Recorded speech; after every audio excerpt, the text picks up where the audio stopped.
Yeah, hate, hate, hate, hate! Oh yeah, it's like lightning. Everybody was frightening, and the music was soothing, and they all started grooving. And the man at the back said everyone attack, and it turned into a mountain blitz. And the girl in the corner said fire on the money, and it turned into a mountain blitz.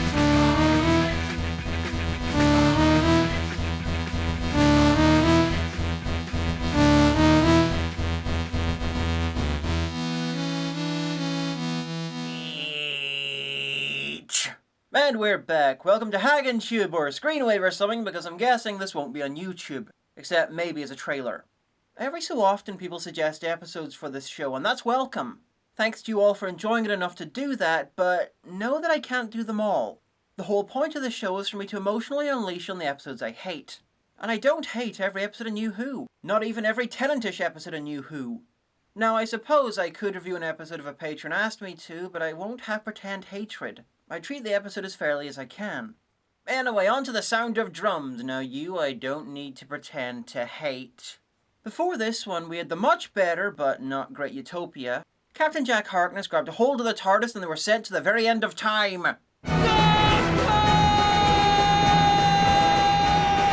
Now, why they didn't have Harkness holding on to it during the credits sequence, I'll never know.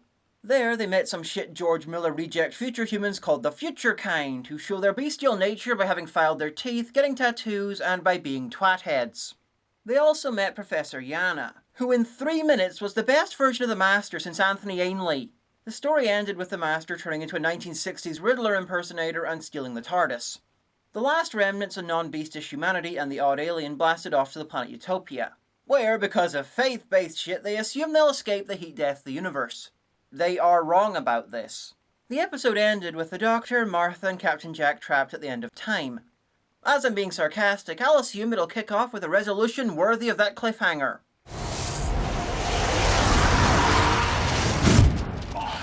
Yeah, Captain Jack, a time agent from the 51st century, just instantly zapped them back to the present day and across the universe. He has a TARDIS on his arm. This piece of technology strikes me as unlikely. Yeah, he's a time agent, but before Captain Jack, the only piece of 51st century time travel tech we saw was in the talons of Wang Chiang. And that was a cabinet that left the user looking like a souffle, and you stayed on the same planet. Captain Jack's not really appeared in my Twatty Who's before. He was in nearly half of New Who Season 1. At the end of the season, he was killed by the Daleks and resurrected by Rose, because stupid end to the season. He was left in the far future and was next seen being morose in Torchwood. Jack is weird because depending on what show he's on, his personality changes. In Who, he happily flirts with everyone from the Doctor to Hot Insect Woman, and on Torchwood he's driven and scarred and pretty much how early New Who wrote the Doctor. What have they done to you, my poor friend? You see, Doctor Who Jack would be far more likely to try and fuck that space whale than try to mind meld with it. Doctor Who Jack is far better than Torchwood Jack. And really episode, you have a half-decent cliffhanger that's solved instantly and off-screen, and then you have a flashback to how the Doctor got them out of it by doing some hand-wavy techno shit? Un-fucking-pressed. So, in the time between the Master arriving and the Wonder Trio getting here, the Master has managed to rename himself Howard Saxon, become a politician, be referenced in a handful of episodes, and become Prime Minister. The Master is Prime Minister of Great Britain. Hey Doctor, do you want to say that line again? You missed out a quarter of the country! Saying the Master is the Prime Minister of Great Britain is like saying Obama is the President of the continental United States. It's technically true, but you're missing out a chunk of the country. Also, I have no idea if Russell T Davies knows how someone becomes Prime Minister or just thinks the audience doesn't. But you don't get elected Prime Minister. It's not like the presidency. The Prime Minister is the leader of the biggest party in the House of Commons. In American terms, the PM would be the Speaker of the House of Representatives. But what this country really needs, right now, is a doctor. I get that Saxon is in many ways a parody of Tony Blair and his fucking smile, but he'd usually do that at the end of a bit. That wasn't the end of a bit. That was his cue to explain how his government is going to cure the country. And then the scariest fuck vacuous smile. So, post-credits, the first thing the Master does is blow his years of planning and working by immediately killing his cabinet. He's pissed off because they all betrayed his party to join up with him because they saw how the election was going to go. As soon as you saw the vote swinging my way, you abandoned your parties and you jumped on the Saxon bandwagon. 1. It is literally impossible to win an election in the UK without a national party. One man, no matter how famous, can't. So there would be no reason for them to switch parties. 2. Even if they did switch parties, every party with a chance at government will have most, if not all of its cabinet worked out before the election. So the guys who switch parties at the last minute wouldn't be there. 3. The Master gasses his cabinet. How the fuck did he set that up? He's just become Prime Minister! Fuck that, he couldn't have set that up even if he'd been Prime Minister for years. I know this because if it was possible, then Margaret Thatcher would have gassed her cabinet several times over. You're insane! Of course, no one ever stops to wonder what the fuck happened to a fuckload of top politicians in the UK. In fact, most people were probably happy to see the back of them. So Martha's little sister has a new job, but I don't know as what. It could be working for Saxon, or as an archaeologist in Bone Kickers, or maybe as a deer woman in outer space. Regardless, she's around and being ignored by this young Margaret Thatcher flesh golem. I'm here to see Mrs. Saxon. You can't just come barging in. Mrs. Saxon, Vivian Rook, Sunday Mirror. This is Vivian Rook, a reporter who's worked out the Master's secret. Not that he used to be Eric Roberts, you know, the less embarrassing one, that Harold Saxon doesn't exist. Your husband is not who he says he is. I'm sorry. But it's a lie. Everything's a lie. I'm voting Saxon. You live in America. You can't vote Saxon. You can only vote Saxon if you live in the area that he's standing in. Jesus fucking Christ. Vote Saxon! Fuck off, McFly. I hope he fucking gasses you too. I think Mr. Saxon is exactly what this country needs. Okay, yeah, that endorsement makes sense. Oh, fucking man, would it come. So Vivian worked out that Saxon first appeared 18 months ago. Right at the time they launched a network of satellites which blah blah blah blah blah its Time Lord low-level telepathy writ large and had an effect on the people of the UK. Fine, that excuses a lot of this shit, but not why the episode is acting like the UK elections are identical to US presidential ones. Because they're not. Anyway, Rook takes exactly the wrong tack to get Mrs. Saxon on her side. But I've got plenty of research on you. Yes, good family, Rodine, not especially bright. You know, if she wasn't working with her husband, you're just encouraging her to have him shoot you. My faithful companion. How the fuck did he do that? That's right behind his wife. That's where Rook was looking the whole fucking time.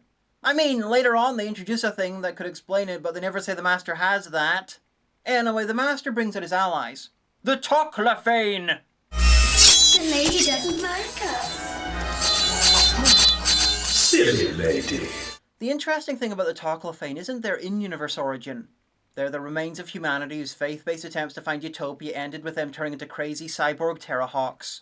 They were created while writing Season 1 of New Who because they weren't sure if they would get the rights to use the Daleks. So a draft or two of Dalek was written where it was a Toclafane that Van Straten had chained up in his basement. So yeah, she's dead. Anyway, time for an admission from Martha. I was going to vote for him. What, was he going to represent your constituency? Or did you and everyone else move to wherever in Hampshire that put him up for election? Let me reiterate. The Prime Minister, like every other Member of Parliament, is voted for by a single constituency. For example, the present Prime Minister represents Witney in Oxfordshire. Tony Blair, who seems to be the inspiration for Saxon, represented Sedgefield in the north of England. For Sharon Osbourne and Martha to both vote for Saxon would mean they both live in the same area. Which is the silliest idea thus far! Anyway, the Master announces that the UK is going to start official relations with an alien race called the Toclafane. What? The Toclafane are the name of an old Time Lord fairy tale monster. Because the fucking episode. And through this broadcast, the Master idly mentions medical students, which is code to them that there's a cartoon bomb attached to the fucking TV. Ow! So in order for the Master's plan to work, they had to go to Martha's house, even though the Master wouldn't know who she is, so that's a dumb fucking plan. The Master wasn't even trying to kill them, it's just a bit of fun. So for this fun to work, they had to go to the flat, watch the broadcast live, decode the message and work out that the bomb's on the TV and not the lamp or something, and escape the blast. Jesus fuck! And why the fuck is Martha's living room upstairs? So via a phone conversation, they try to convince Martha to meet up with her parents.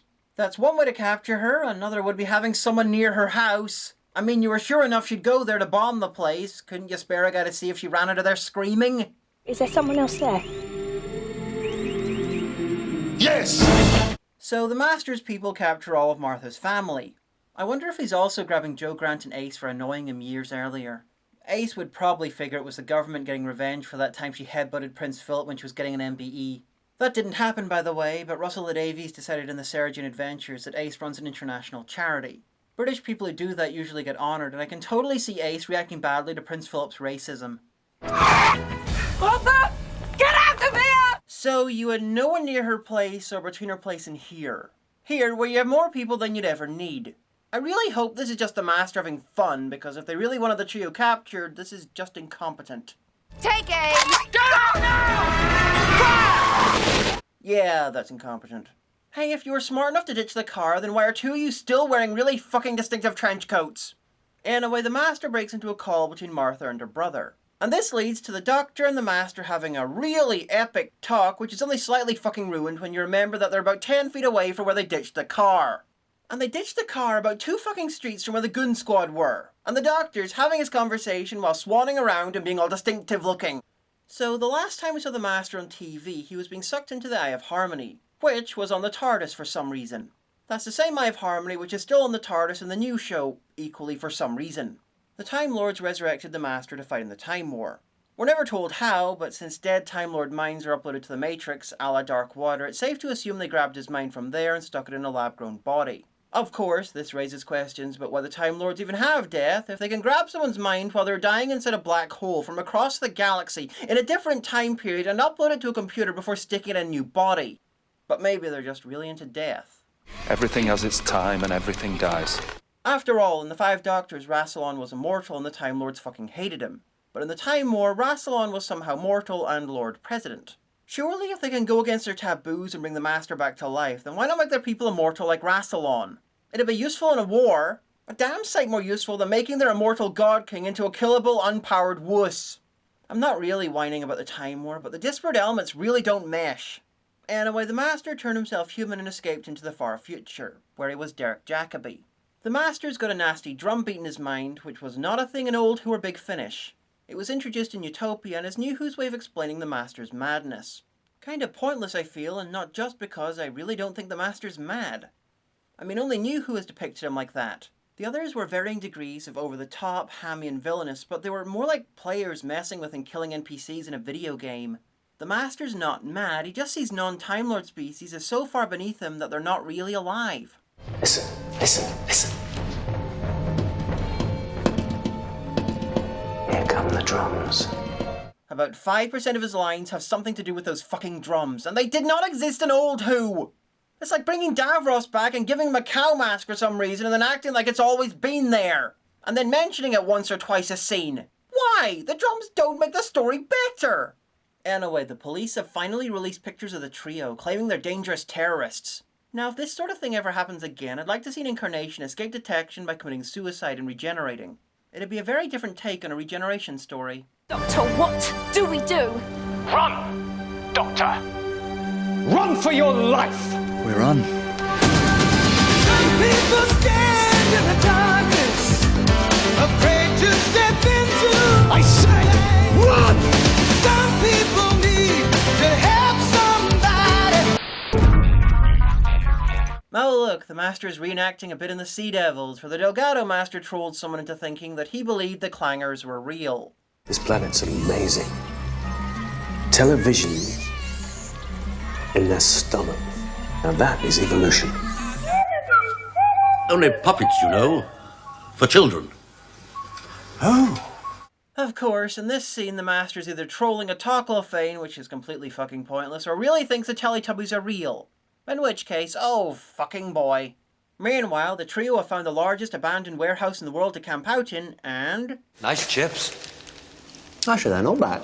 managed to get some black market chips, because Britain. So the subject of conversation turns to the Master. What is he to you, like a colleague or... Friend at first. Thought you were going to say he was your secret brother or something.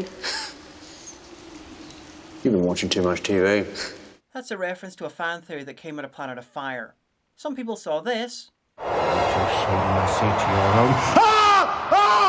and assumed he was going to say brother. Here we have our first real New Who look at Gallifrey. The orange sky was first mentioned in 1963, so that's good. Less good is New Who's obsession with having all Time Lords be Prydonians and wear red. The Prydonians are basically Galifreyan Gryffindor, and there's a fuckload of other houses. Again, Patraxis for fucking life.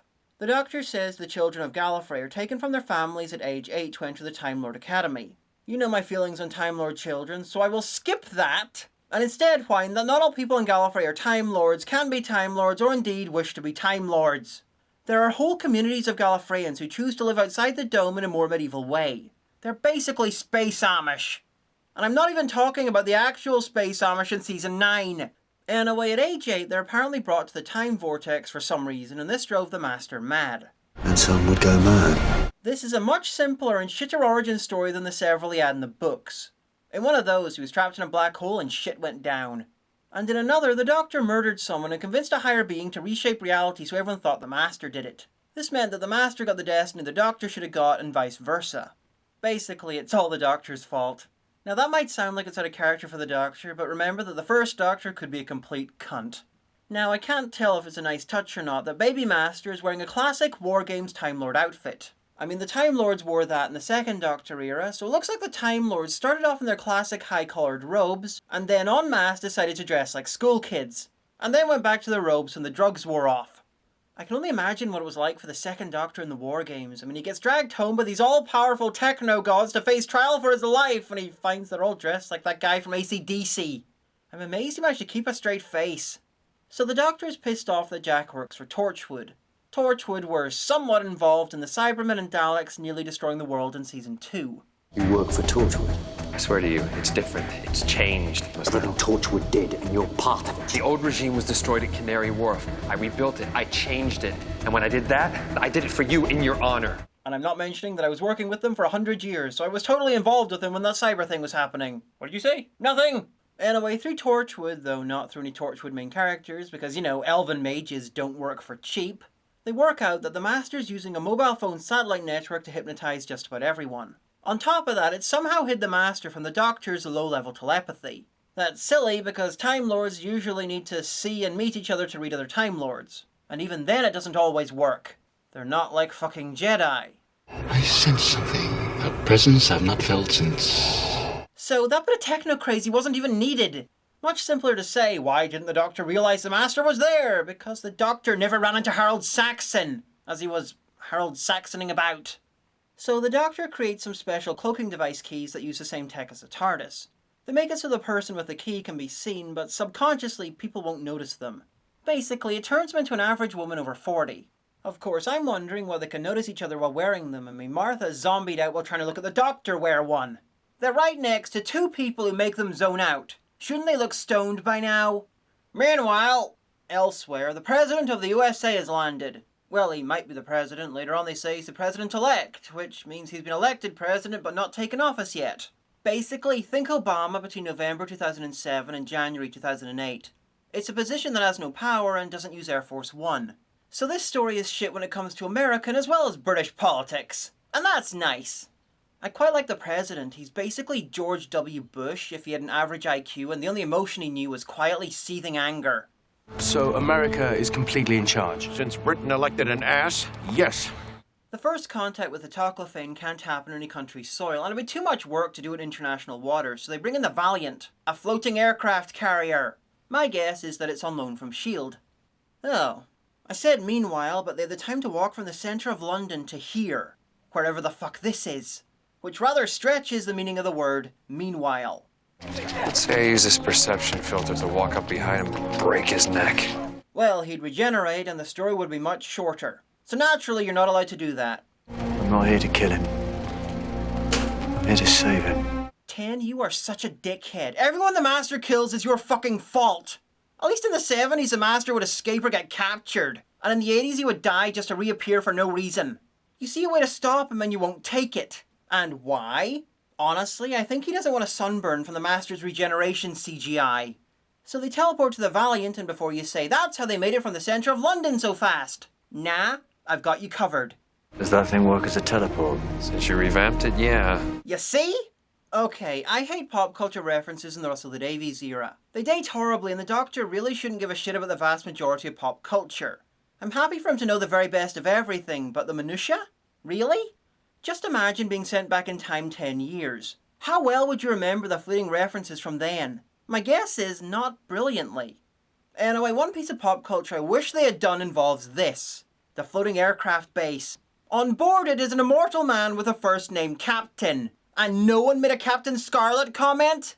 That was easily the show's most necessary pop culture reference in the entire show's fucking history! Anyway, the Doctor can hear the TARDIS from literally hundreds of feet away. Brilliant camouflage, pity about the lack of soundproofing. The Masters turn the TARDIS into a paradox machine. It's a paradox machine. This involves turning the Christmas lights to red and installing some metal mesh. This means the Master can do all sorts of paradoxes involving the mad cyberhumans from the end of time. So, first contact with the Toclafane begins, and among the worldwide audience are these people who, based on their native dress, I think they might be from Tonga? Or the Shetlands?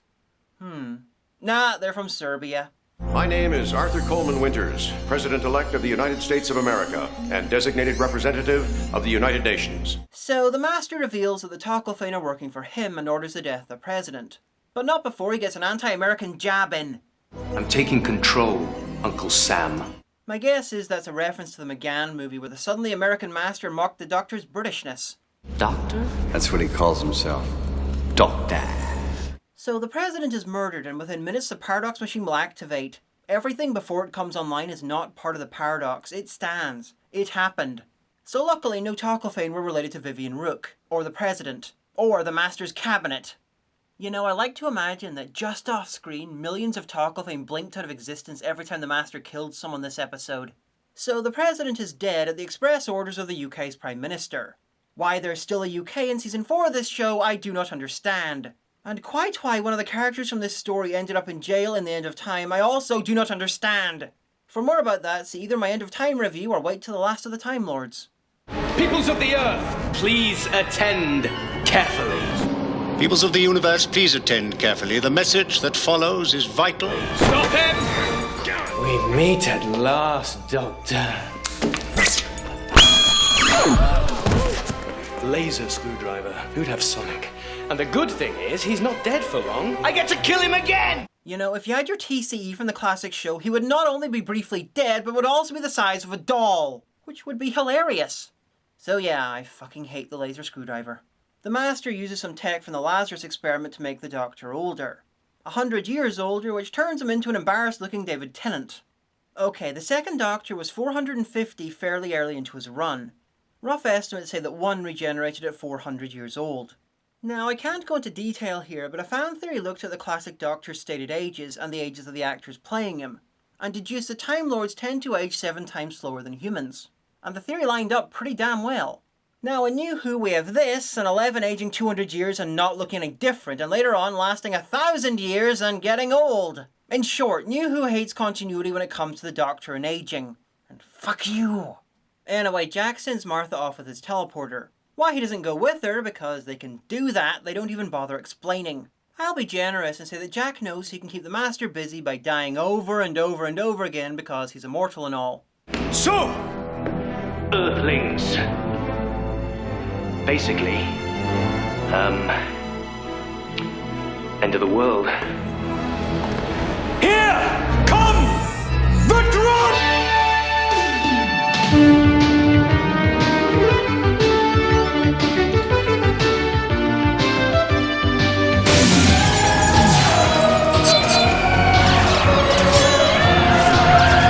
6 billion Toclafane arrived to kill the shit out of their ancestors, and in their defense, I would do the same if I knew my ancestors were involved in the making of this shit.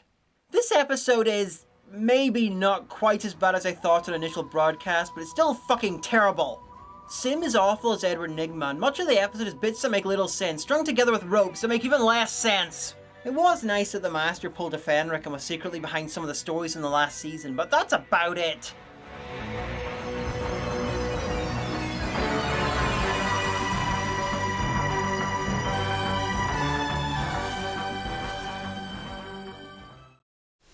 Hello, my name is Diamanda Grace Jones-Hagen, and I would like to talk to you today about minion starvation. This minion has not eaten in days, and is currently grasping towards the camera because I've taped a sandwich to it. Oh, no! Can you help? No, not really, but what you can do is check our Patreon and help the economy of Afghanistan in doing many incredible and important things. such as buying a more expensive sandwich to tape to the camera. So please, join us in making this minion's life a little bit harder.